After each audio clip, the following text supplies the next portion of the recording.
Steady state exercise unit 2.2. Steady state exercise is activity that achieves a balance between the energy required by working muscles and the rate of oxygen and delivery for aerobic ATP production. An example of this would be training exercises such as a 40 to 50-minute steady jog on a treadmill or steady state ride on a bike. It has to be a steady state rate or it will change from being steady state exercise to anaerobic or high aerobic exercise. This would mean that there would be an imbalance between the energy required by the working muscles and the rate of oxygen and delivery for aerobic ATP. The method for the experiment that we did.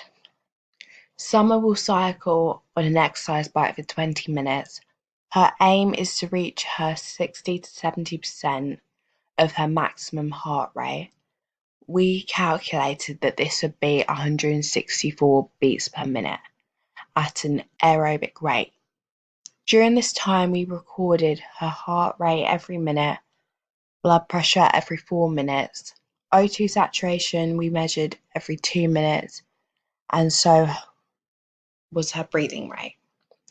Every 4 minutes we would measure her rating by asking her how she feels, and we measured her lactate level at 3 minutes, 12 minutes, 16 minutes, and 20 minutes. We will be using hypotheses for this, but there are 3 different types. A test of a statistic hypothesis, where the region of rejection is on both sides of the sampling distribution. This is called a two-tailed test. A test of statistic hypothesis, where the region of rejection is only one side of the sampling distribution, is called a one-tailed test. A null hypothesis is a precise statement about a population that we try to reject with sampling data. We don't usually believe our null hypothesis to be true. However, we need some exact statement as the starting point for this statistical significant testing. Here's our 3 hypotheses for the test before we performed it. For heart rate, I predict that there will be an initial increase in comparison to rest. I also believe that her heart rate will plateau around 3 minutes into exercise according to normative data. Summer's heart rate should begin to decrease at the end of the 20-minute exercise. At post 1 and post 2 minutes, I expect to see a significant decrease since the exercise has stopped. During steady state exercise, there'll be a low amount of lactic acid, and we can measure this by using a lactate monitor and the O2 saturation monitor. There should be a low amount of lactic acid because the aerobic system should be used, so there should be a minimal amount of lactic acid in the blood. I predict that the breathing rate will initially increase in comparison to rest. I believe that her breathing should plateau around 3 minutes and 18 minutes, then have a steady decrease because exercise is stopping, but I believe there should be some oxygen debt, so it shouldn't decrease massively.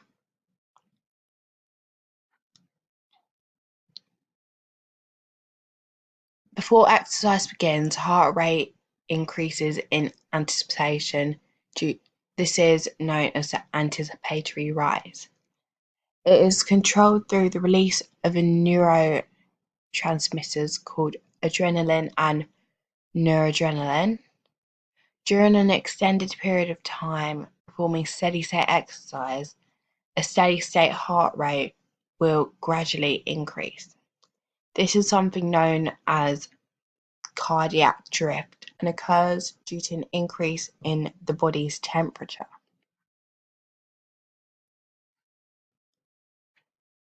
Whilst exercising, there is an increase in venous return. This increased volume of blood has an effect of stretching the cardiac muscle to a greater degree than normal. This stretching has the effect of making the heart contract much stronger and thereby pumping out more blood during each contraction, so stroke volume is increased during exercise. This is an effect known as Starling's law. Stroke volume is the amount of blood ejected per beat from the left ventricle and measured in milliliters per beat. Stroke volume increases proportionality with exercise intensity. In untrained individuals, stroke volume at rest is averaged between 50 to 70 milliliters per beat, increasing up to 110 to 130 milliliters per beat during intense physical activity. The cardiac output is simply the amount of blood pumped by the blood per minute.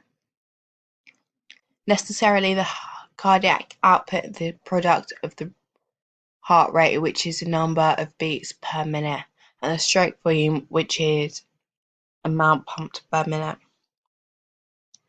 Cardiac output according to Anatomy and Physiology by Kenneth Saladin. Cardiac output is the amount of blood flowing out of your heart per minute. Cardiac output is calculated by the multiplying heart rate in beats per minute by stroke volume in milliliters. Direct measurement of cardiac output requires invasive measurement in a clinical setting. Active muscles require more oxygen than resting muscles. At the start of exercise, your working muscles send a signal to your heart to pump faster for increased blood flow. In addition, working muscles increase stroke volume by sending high amounts of blood volume back towards the lungs for oxygen. Therefore, cardiac output rises during exercise due to an increased stroke volume and heart rate. Montana State University states that volume is best known as the cardiac output. The cardiac output for the average person is between 4.8 to 6.4 litres every minute. During exercise, cardiac output increases as both stroke volume and heart rate increase. The cardiac output is around 5 litres per minute. When blood is circulating around the body, some organs receive more blood than others. However, during exercise, the working muscles need a larger amount of blood in order to supply them with energy. The body is able to redirect blood flow by constricting the blood vessels, leading to organs that do not require such a large blood flow. The process of blood vessels constricting is called vasoconstriction. Blood also enlarges the blood vessels feeding the muscles that need more blood flow. This process of blood vessels enlarging is called vasodilation. The enlarging of blood vessels feeding the working muscles act to reduce blood pressure, but this is counteracted by the increase in blood pressure caused by an increase in cardiac output. Exercise raises systolic pressure, but there is only a slight change in diastolic pressure. Immediately after exercise, there is a fall in systolic pressure, as the skeletal muscular pump is no longer pumping blood from the muscles to the heart. Thermoregulation is the process of maintaining a constant body core temperature. In humans, this temperature is around 37 degrees. When exercising, the body produces excess heat. The cardiovascular system is extremely important in ensuring that the body is able to lose excess heat so that its core temperature does not increase. Excess heat is lost through sweating and enlarging of peripheral blood vessels so that blood passes close to the surface of the skin. As the sweat evaporates, it cools down the skin surface. This has the effect of cooling the blood as it travels through the blood vessels that are close to the skin surface. Venous return is the flow of blood back to the heart. Under steady-state conditions, venous return must equal cardiac output when averaged over time because the cardiovascular system is essentially a closed loop. Otherwise, blood would accumulate in either the systemic or pulmonary circulations. Though cardiac output and venous return are interdependent, each can be independently regulated. Starling's law represents the relationship between stroke volume and end-systolic pressure. The law states that the stroke volume of the heart increases in response to the increase in the volume of blood in the ventricles before contracting when all other factors remain constant. As a large volume of blood flows into the ventricle, the blood stretches the cardiac muscle fibers, leading to an increase in the force of contraction.